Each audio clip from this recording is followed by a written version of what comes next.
Know the top stories of the day. Understand the issues that matter. This is Manila Bulletin News on Web. Your quick rundown of top news in the country and around the world. Manila Bulletin, celebrating 120 years of timely stories and timeless truths. Be fully informed.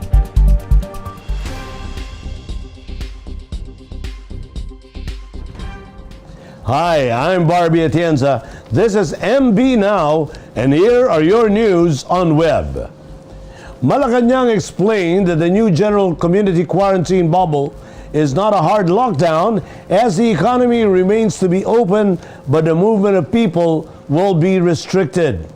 Presidential spokesman Roque made the clarification as he explained that Metro Manila, Bulacan, Cavite, Laguna, and Rizal are placed under a GCQ bubble from March 22 to April 4. These four areas have been placed under GCQ with additional restrictions such as a nighttime curfew period, as well as a ban on mass gatherings, non-essential travel, and indoor dining in restaurants during the 2-week period. In his virtual presser on Sunday, Roque said that the recently imposed bubble is not the same as the previous and stricter quarantine classifications where businesses were closed to prevent the spread of the COVID-19. Roque further explained that Metro Manila's GCQ quarantine classification remains. The other regions included in the bubble were under the MGCQ before the announcement.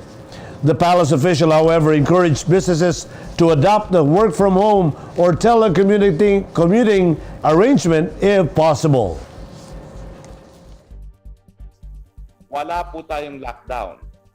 Fake news po yung sinasabi na magkakaroon daw tayo ng circuit breaker. Hindi po totoo yan. Ang Metro Manila po ay mananatili under GCQ. Kasama po ang mga probinsya ng Bulacan, Cavite, Laguna at Rizal. Bagamat ang mga probinsya po ito kasama ang Metro Manila ay nasa ilalim ng GCQ, meron po tayong mga karagdagang mga restrictions.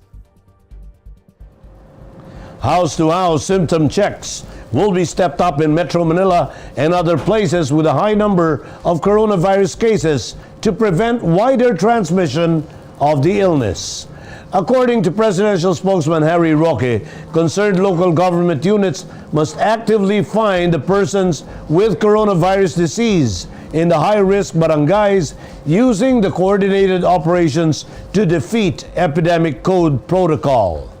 Active case finding is among the surge responses for the health system activated by the government task force in charge of addressing the pandemic over the weekend. Under the code program initiated last August, the DOH coordinates with LGUs in preventing, detecting, testing, and isolating coronavirus patients. The code team included medical professionals from the health department. In a memorandum issued by Executive Secretary Salvador Medialdea on Sunday, March 21, the DILG has been directed to ensure all LGUs would activate the surge responses for the health system to curb the surge of COVID-19 cases in the country. They must also ensure appropriate patient care navigation through the use of one hospital command center, Oplan Kalinga, and local government call centers with the referral of mild and moderate cases to temporary treatment and monitoring facilities. With a new highest record of 8,019 daily confirmed COVID-19 cases, this pushed the total cases to 671,792. The country's death toll has reached 12,972 and 577,850 recoveries since the outbreak started last year. Well, inaasahan po namin ang tulong ng mga village association at ng mga barangay para masiguro po na madi-discourage yung pagbibisita, no? It is highly discouraged po yung pagtanggap ng mga bisita Dahil lang nais natin magkaroon ng parang mga family bubbles labang dahil iniiwasan nga natin yung additional interaction na nagiging dahilan kung bakit kumakalat nga itong COVID-19. So, inaasahan po natin ang kooperasyon ng mga village associations at mga barangay para ma-discourage po yung mga pagbibisita ngayon sa mga bahay-bahay.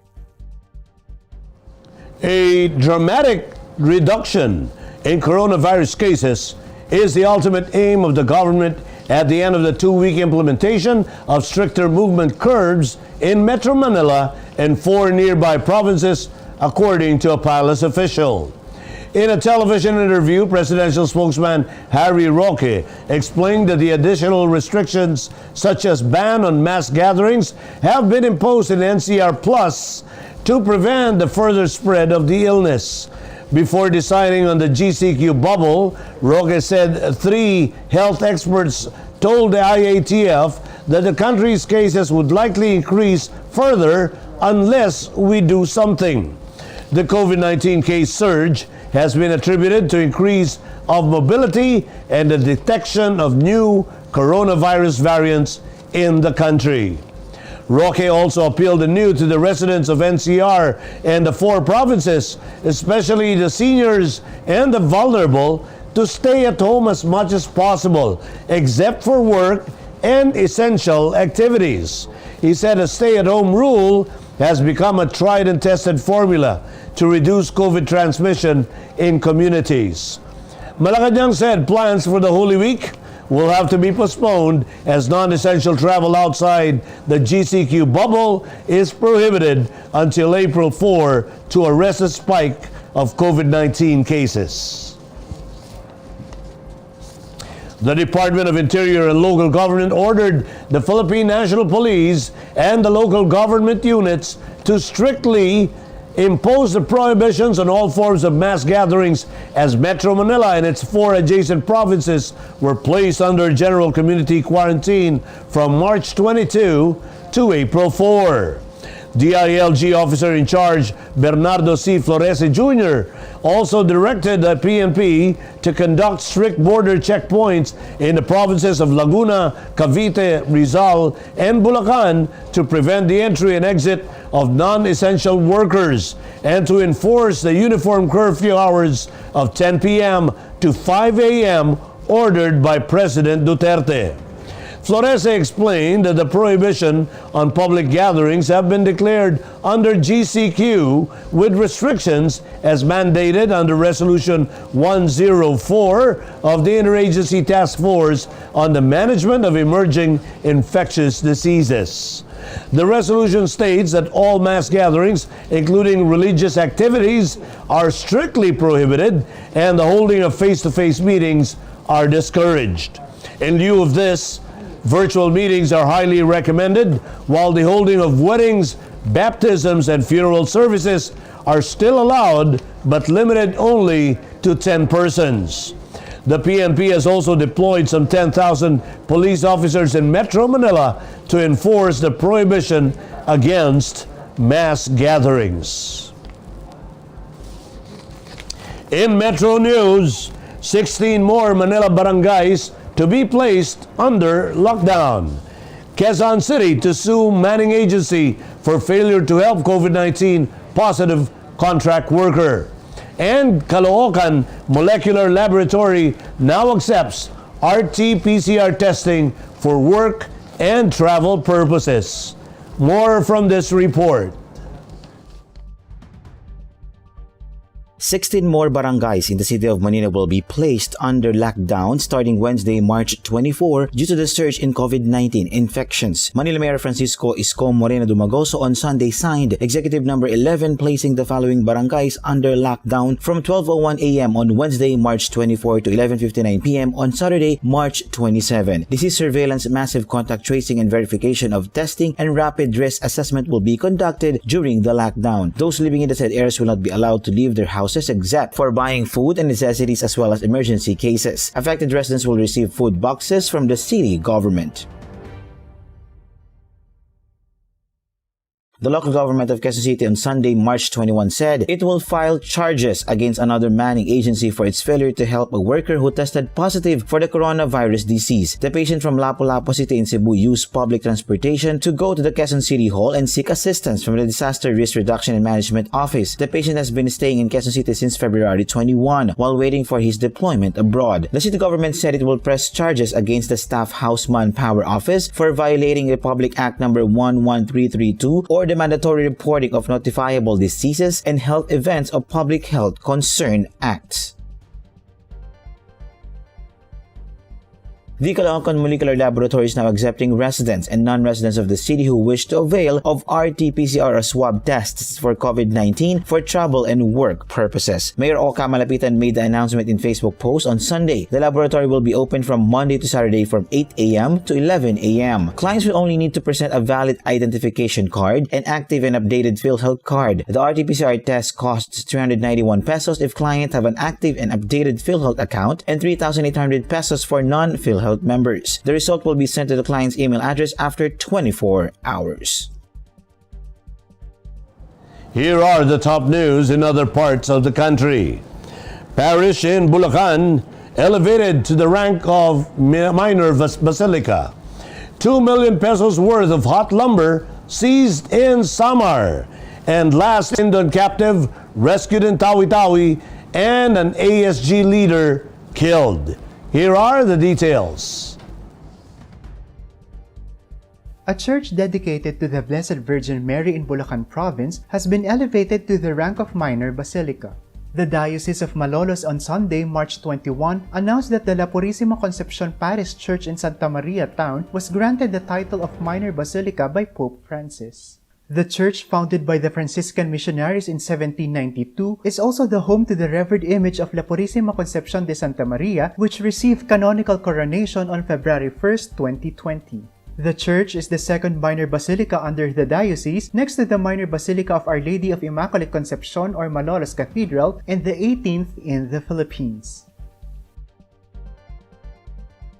The Department of Environment and Natural Resources, Community Environment and Natural Resources Office in Santa Rita, Samar, seized 2 million pesos worth of assorted undocumented lumber and conveyance in Barangay Girang, Basi, Samar on Sunday. Authorities seized 648 pieces or 9,213 board feet of assorted lawan species with a total estimated value of 2,052,780 pesos. A case for violation of the revised forestry code against Genevieve Laugo and Archipay Laugo, the declared owners and possessors of the seized items, have been filed. Government troops have rescued the last Indonesian kidnapped victim and killed an Abu Sayyaf group leader in the province of Tawi-Tawi. 15-year-old Maud Khairuldin was rescued around 6:30 a.m. on Sunday in Kalupag Island, Languyan, Tawi-Tawi. Khairuldin is among the 5 Indonesian fishermen the ASG bandits abducted from a Sabah-registered trawler on January 16, 2020 in the waters between Tambisan and Kuala Meruap, Lahad-Datu, Sabah, close to the Philippine Sea border. Authorities identified the slain ASG leader as Mahan Sahidwan alias Apo Mike, who died due to loss of blood following a clash with Marine troops on Saturday evening. In world news, protesters march against anti-Asian racism in the United States. Evacuations ordered as Sydney's biggest dam overflows after record rainfall. And Icelandic volcano subsiding after first eruption in 900 years. Let's watch this report. Thousands of Americans marched at rallies on Sunday to denounce anti-Asian racism following the mass shooting last week at Asian-owned spas in the state of Georgia. Protests took place in major cities including Atlanta, where the shooting occurred, New York and Washington, as well as protests in Montreal, Canada. The shooter, Robert Aaron Long, was arrested Tuesday after opening fire in 3 Asian massage parlors in Atlanta and the city's suburbs. He admitted to the crime and was charged with murder. The activists believe that the spike in Asian racism began since the start of the pandemic, and it was fueled by former President Donald Trump repeatedly calling COVID-19 the China virus. Sydney braced for its worst flooding in decades Sunday after record rainfall caused its largest dam to overflow and as the largest prompted mandatory mass evacuation orders along Australia's east coast. Emergency services ordered people living in low-lying areas on the city's northwestern fringes to flee to safety as authorities warned of a potential life-threatening situation in New South Wales state. It came after the Warrangamba Dam, which provides much of the drinking water for Sydney, spilled over Saturday afternoon, causing officials to warn the downstream Hawkesbury River was expected to peak at the levels not seen since 1961. State Premier Gladys Berejiklian said the region was experiencing a 1-in-100-year event. A national disaster had been declared. A volcano that spewed glowing red lava near Iceland capital Reykjavik after awakening for the first time in 900 years appeared to be subsiding on Saturday, posing no danger to people according to experts. As lava flow slowed under rain showers on Saturday, a blue gas plume and a vapor cloud rose from the site just 40 kilometers from the capital near a popular tourist destination, the Blue Lagoon Geothermal Spa. The eruption occurred on Friday, lighting up the night sky with a crimson glow. 100 of small earthquakes shook the area, while Iceland Keflavik International Airport and the small fishing port of Grindavik are just a few kilometers away. The zone is uninhabited and the eruption did not present in any danger to the public. In entertainment, beauty queen actress Pia Wurtzbach makes history as the first Miss Universe title holder to be featured in the digital edition of the Arab Fashion Week. Pia will be opening the Arab Fashion Week on March 24, wearing the avant-garde creation of Filipino designer Fern One of Amato Couture, who is known as the King of Couture in Dubai and one of the favorite designers of Hollywood celebrities. Earlier, Pia appeared on the cover of a luxury travel magazine based in Dubai 9 times for its 6th anniversary. In sports, the PBA suffered a setback in its bid to open the 46th season next month after new community quarantine regulations were implemented in Metro Manila and surrounding provinces. Plans to kick off the new PBA campaign on April 18 at the Inares Center in Antipolo City could be delayed after Rizal was one of the 3 provinces placed under General Community Quarantine or GCQ beginning Monday, March 22 until Sunday, April 4. PBA Commissioner Willie Marshall said that the opening could move depending on the situation, while the PBA has yet to search for other possible venues. Discussions with the Rizal government were smooth prior to the new regulations. The PBA is eyeing a 10-month season beginning with the centerpiece Philippine Cup, followed by the Governor's Cup. And those are the news on web today, March 22, 2021. For more news and details, get your copy of the Manila Bulletin newspaper tomorrow, or you can log on to www.mb.com.ph. Or you may also subscribe to our newsletter through the link on this video's caption to have the day's latest news delivered to your inbox. I am Barbie Atienza for Manila Bulletin. Join us again tomorrow. This has been MB Now. Be fully informed.